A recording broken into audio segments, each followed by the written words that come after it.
bandeko na ngai tolingi biso nyonso tumboka na biso ata tozolo makamba Félix awa bokanisaka teke bo non bango bazala kaka contre Félix te biso tout tolingi mboka na biso échanger.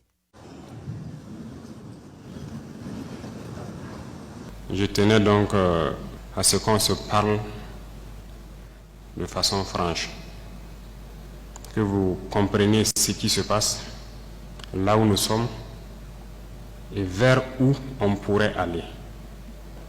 Et j'insiste, où on pourrait aller, parce que c'est une condition, ça dépendra de vous. Vous êtes les acteurs de la société burkinabé et je pense que l'avenir de ce pays-là est aussi entre vos mains.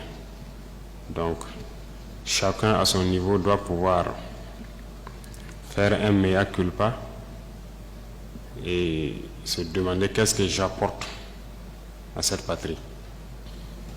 C'est peut-être parce qu'aussi il n'y a pas eu de langage de vérité que les gens ne comprennent pas en fait ce qui se passe.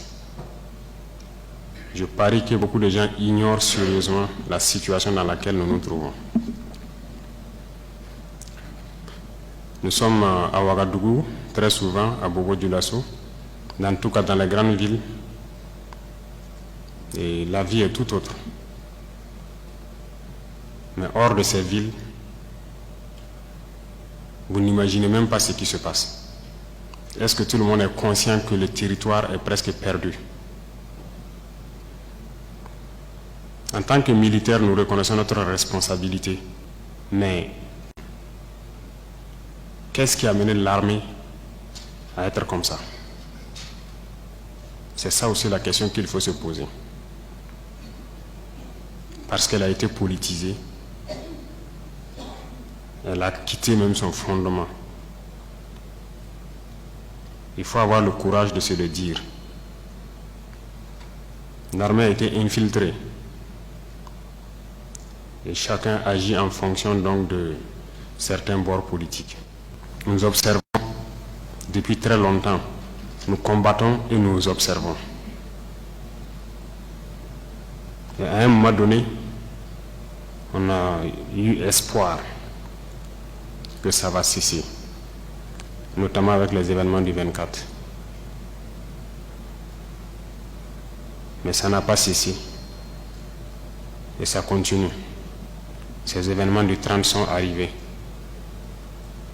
Je vais vous dire ce soir où est-ce que nous en sommes, où est-ce que nous partons. Et chacun serait libre, à partir de cet instant, de son action future. Soit pour la patrie ou contre la patrie. De toute façon, nous sommes tous dans ce pays. Et vous comprendrez avec la présentation que personne ne va pouvoir quitter. Déjà entre Bobo et Ouaga, ça devient difficile. Quand la route sera coupée, que peut-être certaines personnes vont prendre conscience. Parce que ce n'est pas permis à tout le monde de prendre l'avion entre Bobo et Ouaga. Si c'est ce pays que nous voulons, eh bien, allons-y. Souvent, je me pose la question, est-ce qu'on se demande d'où vient le terrorisme? Pourquoi le terrorisme? Tout n'est pas terrorisme. Nous avons contribué, quand je dis nous, c'est la société, contribué à ce que cette situation arrive. Mais j'ai marché à travers une partie du Sahel. Je ne dis pas rouler, marcher à pied à travers le Sahel. Donc j'ai pris le soin de bien voir ce que c'est que le Sahel. Et je ne suis pas sûr que ici vous l'avez fait. J'ai marché de Gorom, passant par Oursi, aller à Déou, Tinakov, Tinasan, revenir sur Marcoy. Cette partie, on l'a fait. On a vu comment les gens vivent là-bas. Et on l'a fait, ça vaut 10 ans de cela. Et c'était prévisible que cette situation va arriver. Ça veut dire que c'est nous qui avons créé cette situation, la gouvernance. Il faut qu'on se dise cette vérité. On a tout fait pour abandonner certains peuples à cause de nos intérêts égoïstes. On ne pense qu'à nous. Comme jusqu'aujourd'hui, on voit les gens meurent ailleurs, mais à Ouagadougou, on fait la fête. On n'a aucune pitié pour l'autre. J'ai marché à travers ces zones, je les vois trimballer des bidons, marcher des kilomètres pour aller chercher l'eau. Je les ai vus en train de marcher des kilomètres pour trouver l'eau pour le bétail, et le bétail qui meurt en cours de route. Il n'y a pas de route là-bas. Il n'y a pas de route. Comment même un camion même pourrait arriver là-bas, ne serait-ce qu'avec un peu de tourteau pour que leurs animaux puissent manger? Il n'y a rien là-bas. Qu'avons-nous construit là-bas? Qu'avons-nous fait là-bas? Quel projet de développement avons-nous envoyé là-bas? Est-ce qu'on s'occupe même de leur vie? Rien qu'une simple eau. Qu'avons-nous fait de sérieux dans ces zones? C'est la question qu'il faut se poser. Et le territoire de cette partie, c'est hors de contrôle. Qui en est responsable? C'est nous. C'est nous. Il faut que chacun accepte ça. Nous avons toujours le slogan que c'est un pays pauvre. Vous êtes bien conscient que le pays n'est pas pauvre. C'est parce qu'on est méchant. On est sérieusement méchants entre nous. Les jeunes n'ont rien à faire. On a des terres cultivables. On a de l'eau. Comment on peut ne pas vouloir faire quelque chose pour eux? J'ai vécu à Djibo, avant même le début de la crise. J'ai échangé avec les jeunes de Djibo. La seule route Kongoussi-Djibo, les camions ne viennent plus parce que les ponts datent des années 50 et les camions tombaient. Donc les camions ont décidé de ne plus venir. Ils produisent, en allant à Nassumbo à Bouro, ils produisent la tomate, ils produisent beaucoup de choses. Tout pourri. Ils n'arrivent pas à vendre.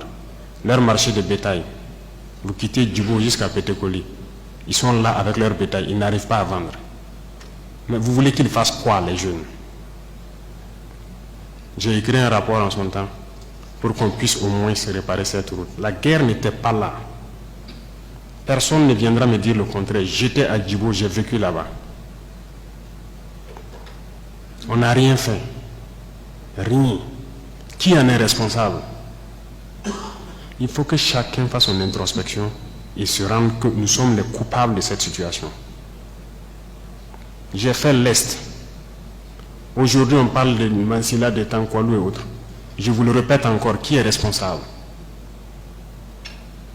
Quand un seul fleuve, la Sirba, empêche que quelqu'un quitte Mansilla vers l'arrière en saison pluvieuse, pendant combien d'années on n'a jamais pu faire un seul pont sur la Sirba pour les permettre de communiquer avec le Burkina? Prenez la carte, vous regardez, cette zone est encerclée par un fleuve, la Sirba. Qu'avons-nous fait? Du côté de Tankwalou, j'ai écrit encore un rapport que j'ai remis au haut-commissaire quand j'étais là-bas, pour que les gens fassent pardon pour faire ne serait-ce qu'un pont entre Tankwalou et le reste. Qu'avons-nous fait? Mais posons-nous les questions. Nous sommes responsables du malheur qui nous arrive. Si on ne change pas de manière d'être, ne croyez pas que nous allons être là encore, dans ces salles climatisées à nous regarder. Non. Non. D'autres ne peuvent pas être là à souffrir pendant que d'autres sont dans un luxe insultant.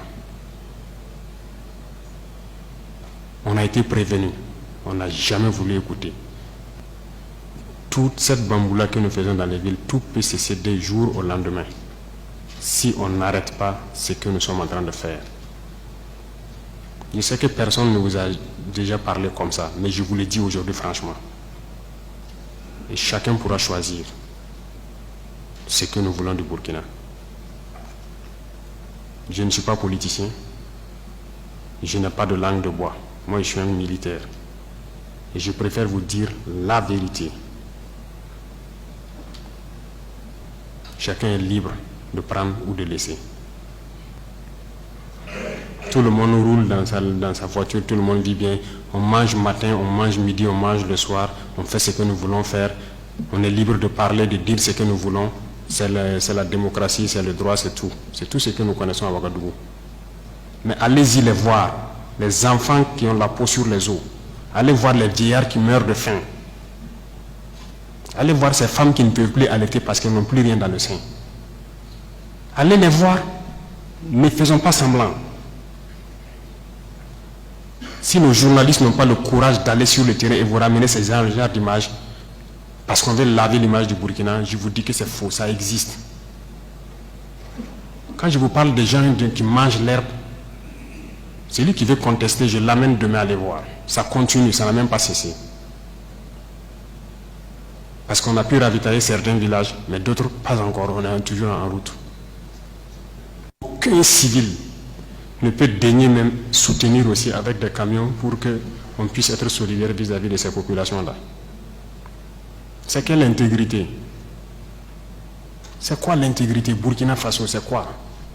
C'est ça qui nous a révoltés. Et on est toujours révoltés.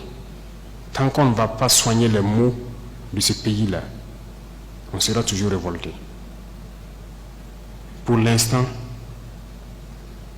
on a pu, dans l'armée quand même, réaliser quelques camions et transporter les vivres avec nos propres moyens, bien qu'on a loué d'autres même ajoutés, vers des populations qui mouraient de faim. Et même dans ça, dans cette location, j'ai vu qu'il n'y a aucune pitié.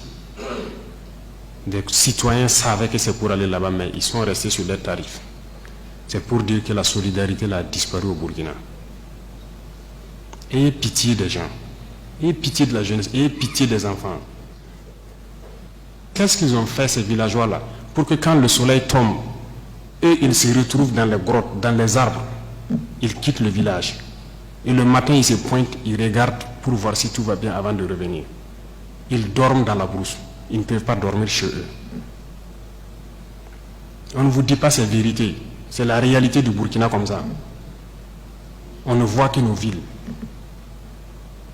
Nous sommes responsables de ce qui nous arrive. Et nous serons entièrement responsables de ce qui va suivre.